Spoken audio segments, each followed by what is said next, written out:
Hey guys, welcome back to the podcast, All Things Extraordinary with Kish. I am your host, Kishana Johnson. I am your personal branding consultant and your transformation coach. Guys, these words means a lot to me.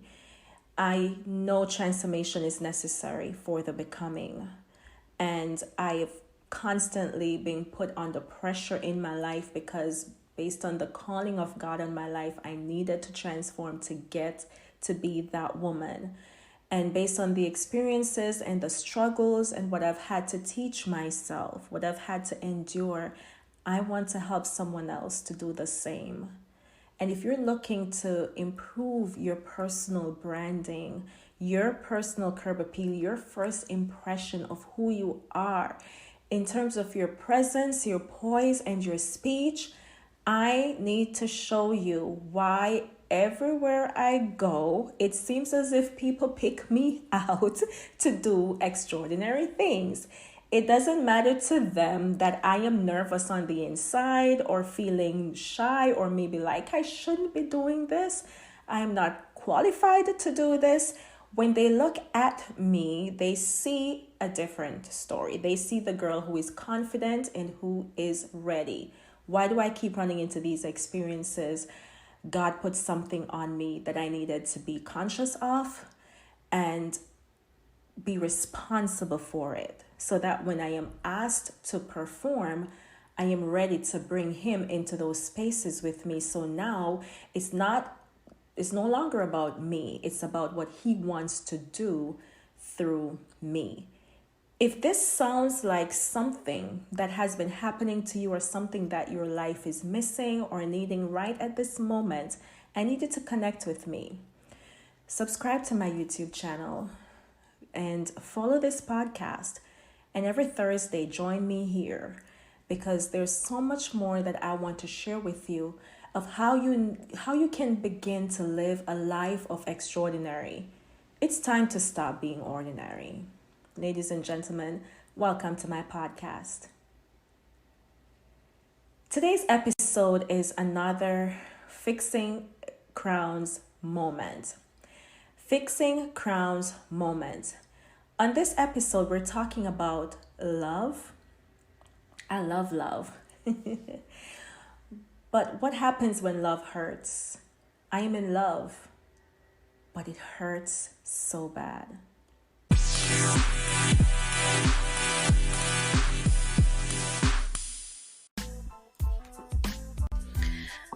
Okay, guys, we are back, and I just wanted to say thank you to my past two guests that I have had on this show. Guest number one, Gigi. Thank you for being such a wonderful host and helping me to fix crowns about confidence in women. And thank you to Davina, who also helped me to fix crowns of women who have lost their confidence. Thank you to my friend Salome Williams. She and I, we briefly touched on a few things that we'll talk about today on a topic about marriage. What can we do to make our marriages more exciting? And I love all the feedback that I received, and we will talk more about our marriages as we progress with this podcast. Today, it's just me. I do not have a guest, but I want you to hear my heart on this matter of love. And how do we handle it when the love hurts? I've been in love now for over 18 years to the same guy. Yes, the same guy, Neil Johnson, my partner, my rock, I love him. I love this guy. And I chose to love him because the love felt right. The love connected with every part of me.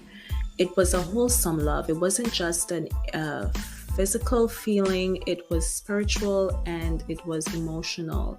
I cared deeply and I wanted to experience things with him that I've never experienced with any other male. I knew I loved him right from the start, and I knew that there was a possibility for eternity. This is how I felt like it was okay to accept his proposal for marriage. I was really young, but the love felt right. during the course of our marriage, the love continued to feel right, thanks be to God. But there were also times when that love caused pain. It caused us disappointment in each other. It caused us to be hurtful and even cry. And just full of transparency, because we are people and we are transforming, we are changing, and we're discovering things about ourselves, more about our weaknesses, more about our strengths. And as we are struggling with who we are, we have someone in that space with us. We have someone who is seeing all of that. And sometimes it can be really hurtful the way we act or react to the other person as they are discovering who they are and in their quest of discovering who we are. I just wanted to lay the foundation with my personal experience. I cannot go into all the depths of it. We don't have time. But I picked this topic because it was timely. I really don't go about deciding, okay, what is it I'm going to talk about? The topics really find me.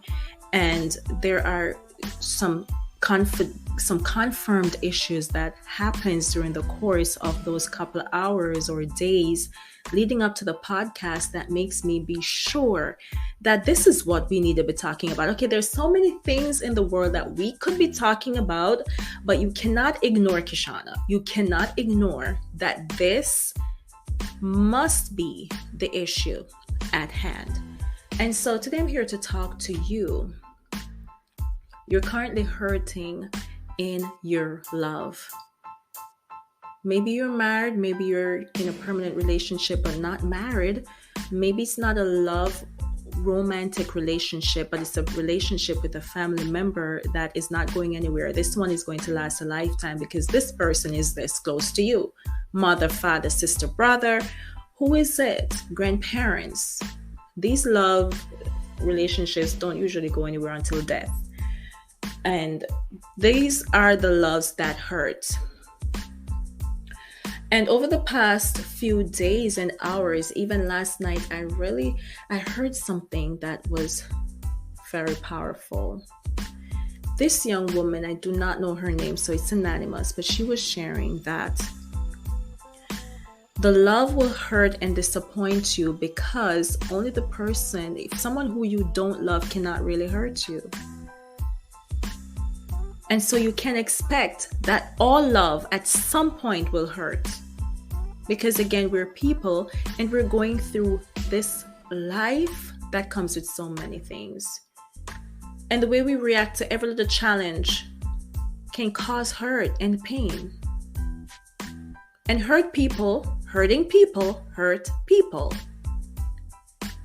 It is false for you to be in a relationship and do not anticipate some kind of hurt or disappointment. Sometimes we will let each other down and do something that I cannot believe you did that. You will hear these words in your relationship or in your marriage. I cannot believe you were capable of doing such a thing. And you're sitting there with that feeling and the person is feeling even worse because they're the one who did it. And just dealing with the fact that you were so disappointed, it makes them react even worse. We can't always pick our reaction to things, but we can learn how to love each other still through these things, through the pain, and the love continues. The love continues. So today, I love you, but your love hurts. Have this conversation with that individual in your life. Today's episode, we're not just fixing crowns, but we're also fixing hearts. And I hope you know that it's not just females who wear a crown. Men wear crowns too. Men are kings. God created you as a king, just as much as God created the woman to be a queen.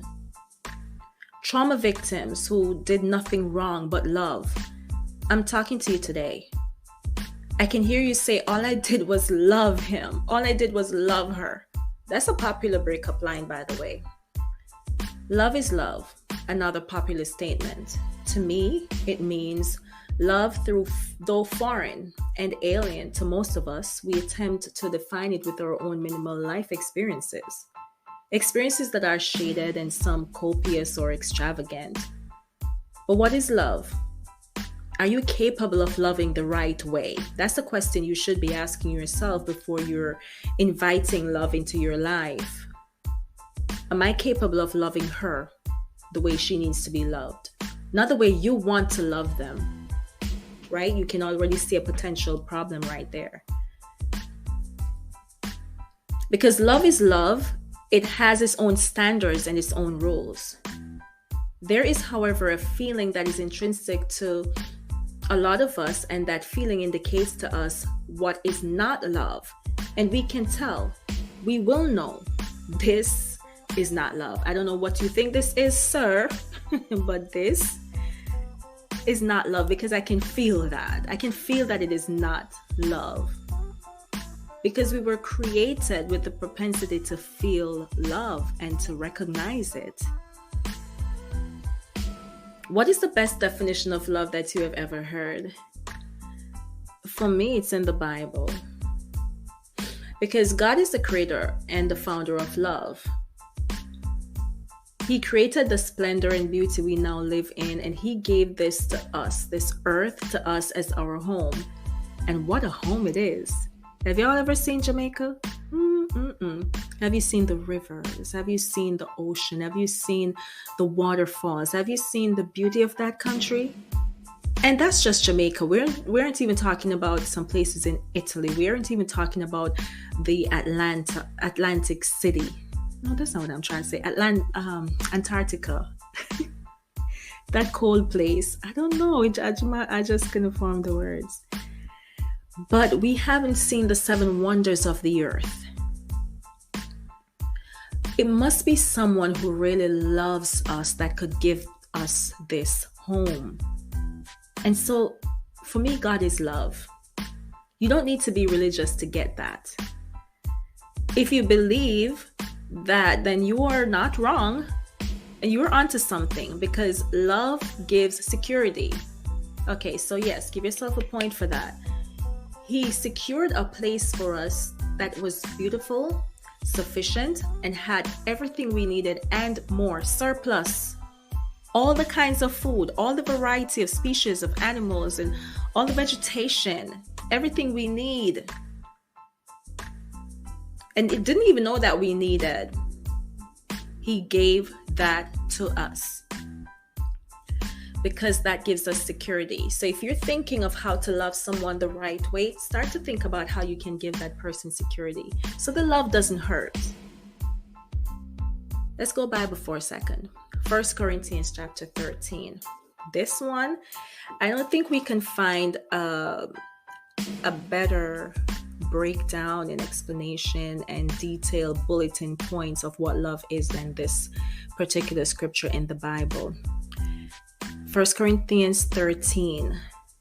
If I speak in the tongues of men or of angels but do not have love, I am only a resounding gong or a clanging cymbal. If I have the gift of prophecy and can fathom all mysteries and all knowledge, and if I have faith that can move mountains but do not have love, I am nothing. If I give all I possess to the poor and give over my body to hardship that I may boast, but do not have love, I gain nothing. I love this version, by the way. Love is patient. Love is kind. It does not envy. It does not boast. It is not proud. It does not dishonor others. It is not self-seeking. It is not easily angered. It keeps no record of wrongs. Love does not delight in evil, but rejoices with the truth. It always protects, always trusts, always hopes, always perseveres. And now these 3 remain: faith, hope, and love. But the greatest of these is love. See, this little passage here that I just read to you, blessed be the word of the Lord. This tells us what it is and what love is not. At the end of this podcast, I want to provoke you and challenge you in a good way to love for real. 100%, max kind of love. Max it out. You are capable of love. The worst person is that we know was born with a capacity. In Greek, to agape, phileo, and eros. You know the three main types of love that we've been hearing about. Study a little bit of Greek. My kids are studying Greek right now in their school, and I love it. When the love is introduced, however, to a permanent change, that love changes. Let me explain to you what I really mean by that. Because love changes, it starts somewhere, but then it transforms. As we're transforming, love also transforms with us. And I think that's where the issues start and end for most people, most relationships. Marriage therapist Jason B. Whiting, PhD, he states that relationships generally begin with intensity, including infatuation and desire. As thrilling as it is really a fusion element intended to bring people together. Sexual curiosity, lust, or passion don't always evolve into permanent, compassionate love. Again, he's trying to explain to us what I said earlier, that the love now needs to transform from the infatuation stage, from the curiosity stage, from the excitement and the passion of it, into something that will now endure that moment. We're thinking now of courting each other, we're getting serious, we're purposing to do life together. We want to get married. And so a lot of people say the minute you get married and the ring goes on the finger, changes, he's just different. Yes, because that idea of permanency, to do this forever, beyond the strong infatuation, excitement feeling, the reality now hits. What if I lose this crazy feeling I have about her and her figure and her shape and her eyes? What if he changes on me? What if this love is not enough to endure? What if this is not the real thing? But you have to enjoy the person's company and the attraction that you share while it is still new and exciting. But you also have to prepare to make the love enduring. And so it's not just only 3 types of love that are introduced to us in the Greek. There's actually more. There's the pragma love, which is the enduring love, the practical love. All right, the one that a couple now needs to do life together. Okay, where are we going to live? What are we going to eat on a daily basis? How about the aspect of childbearing and family planning? What is your family like? What's my family like? This is the pragma love, the enduring. We're seeking to endure this love, so we want to ask more questions. We want to put more demands on each other's lives. We now also have the eros love. The eros love, that's the one where you're feeling all of the excitement. Things are going on in your body. The chemistry is definitely there. You want this individual. You want to do things with this person. All right, because your body's telling you what to do. And so the love will move from that passionate eros, which means the passionate love, the romance part of it. It will transition to an enduring love when you begin to go deeper and get practical about certain things, okay? Then we have the ludus love, L-U-D-U-S, the playful love, which is incredibly flirty and enjoyable. And this is the one you have to watch out for, especially married folks, because you can find ludus love with almost anybody. It's just your person. This girl is just funny. All right. She just makes me giggle all the time. And you love being around that person. And sometimes you don't have that with a person you have your eros with, or your enduring love that you're forming with. And now you have to teach that individual who you want to do life with to be the girl who also gives you ludus love. Because no one love is enough for you. You need all of the aspects of love. And as I went through these Greek, different types of love explained by the Greeks, which they're very smart with this, I realized that, well, we need all of this. We need all of these types of love. Your crushes don't have to become serious or develop into full-fledged relationships. Simply just enjoying the flirtation and the will or we or won't we, do gain can bring a lot of joy and pleasure and excitement to even your personal life and the relationship that you need.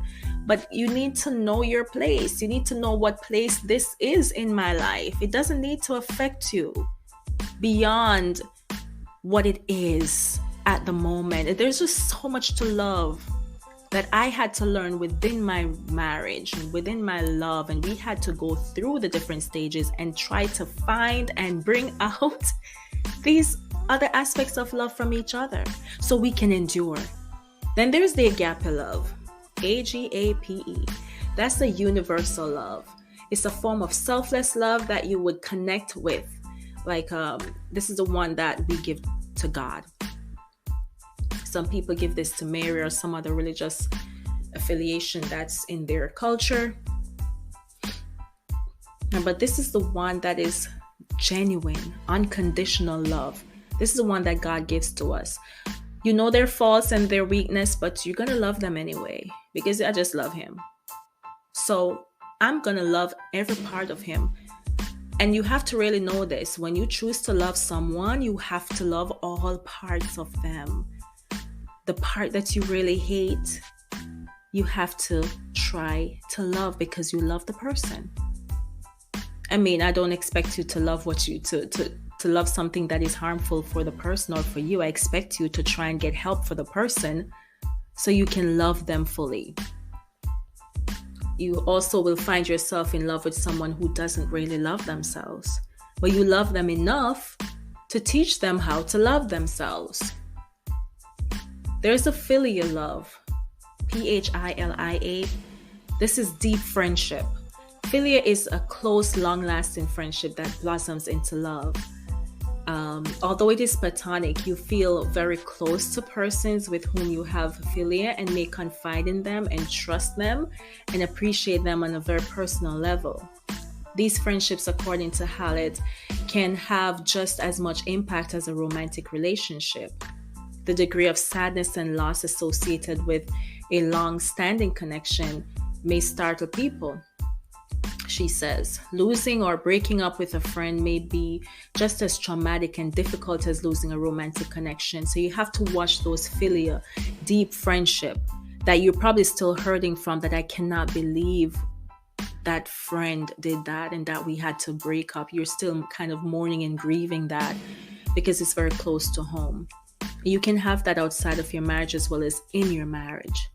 And why they say that philia develops sometimes into eros kind of love, it's so true. You fall in love with your best friend.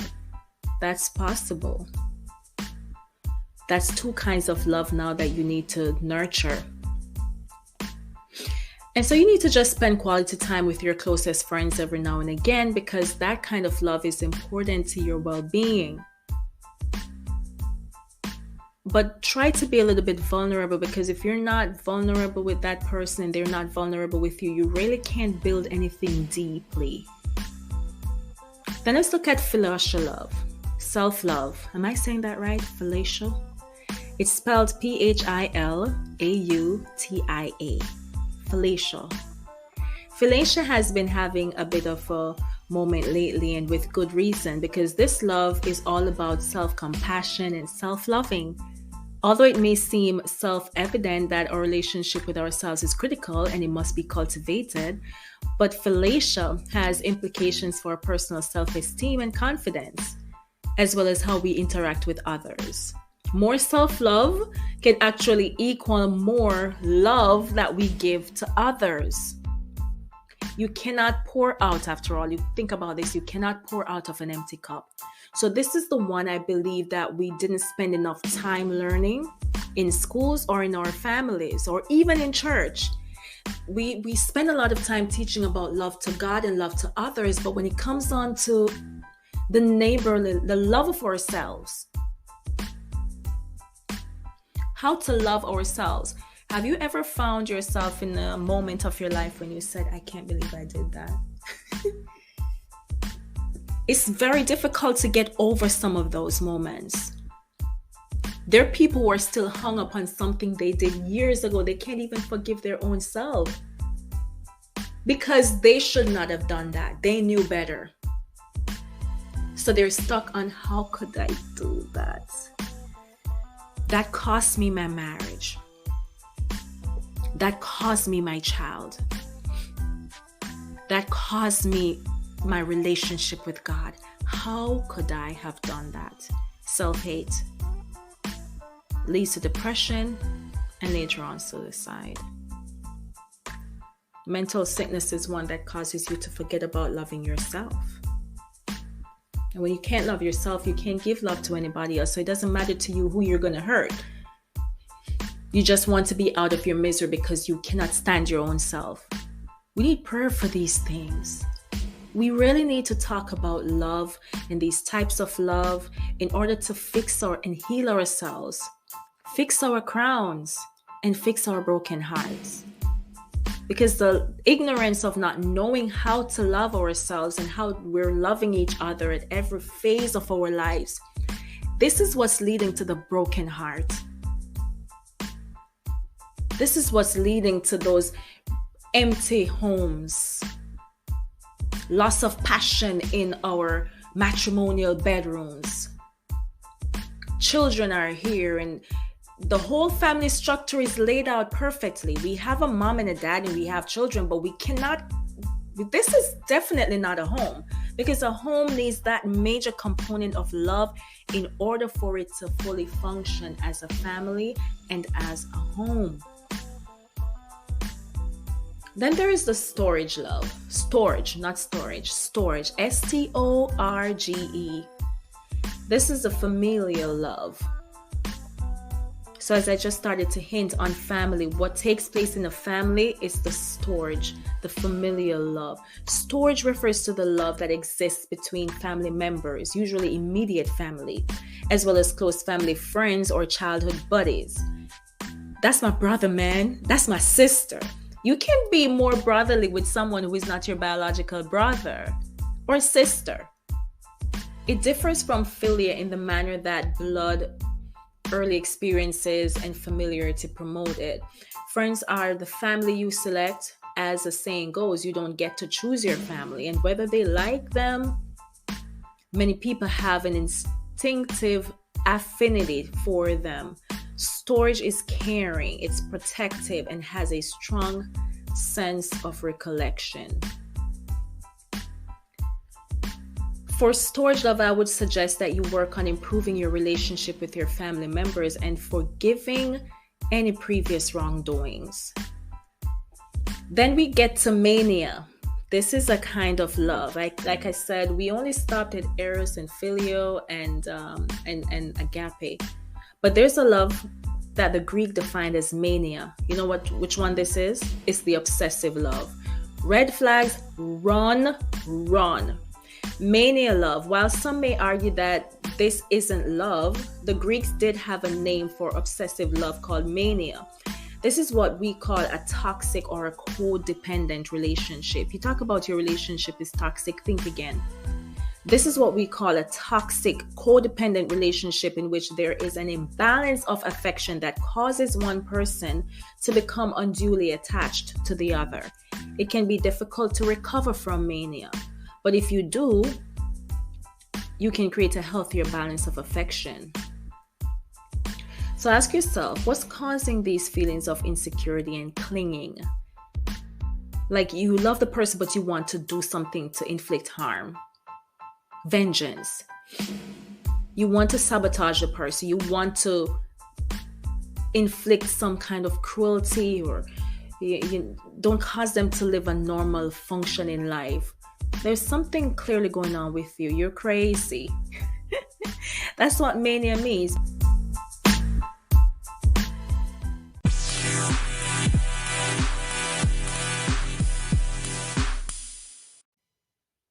So, which of these Greek love do you have or do you want in your relationship?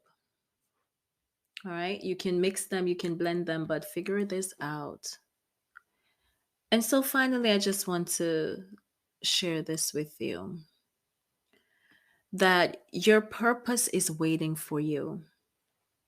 So while you're working on loving the right way, loving yourself the right way, loving the person in your life the right way intentionally, I want you to also remember that some of these heartbreaks and struggles that you're going through right now, it's a distraction. You can love again after the heartbreak, but it's hard because you will need to fight yourself. The memories, and you also have to forgive and forget and wipe the slate clean, then trust. And that is hard. It is hard but doable. The longest relationships that I have seen and heard of, they pass that hurdle, and yours can too. Seek for agape. Seek for the philia, the love that endures. If you don't want him or her, then it is a time for you to sit in your life and figure out why. But do not just let things continue to fester, because you cannot fully function into who you're supposed to be and live a fulfilling, freeing life when you have love weighing in the balance. No, clean up your life.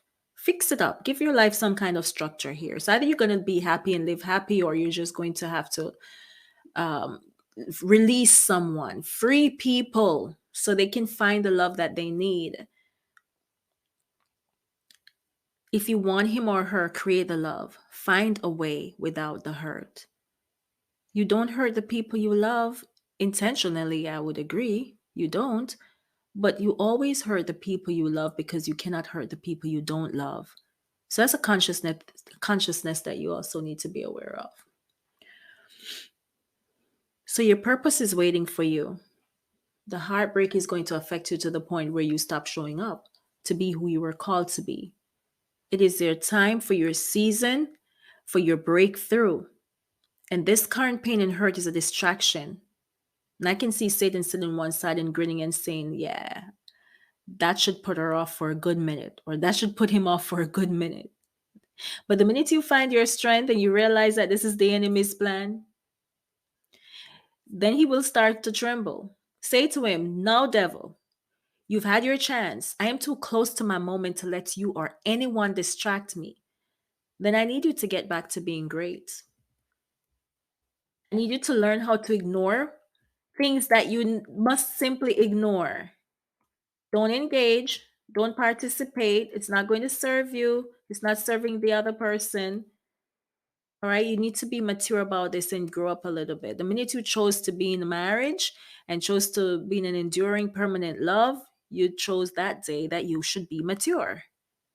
So do not go weak. Do not go low. Mature. Live through it.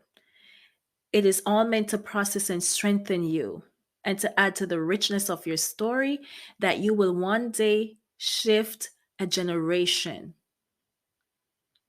That struggle has come to distract you, but I need you to process with this one. Don't be a bait for it. And just remember that the love that you give upon is sometimes was your best chance of having enduring love and the agape love. So fight harder for it. And finally, Jesus loves you the right way, anyway. I'll see you next time on my podcast. I hope you enjoyed this episode. Share it with someone, and I'll see you next week.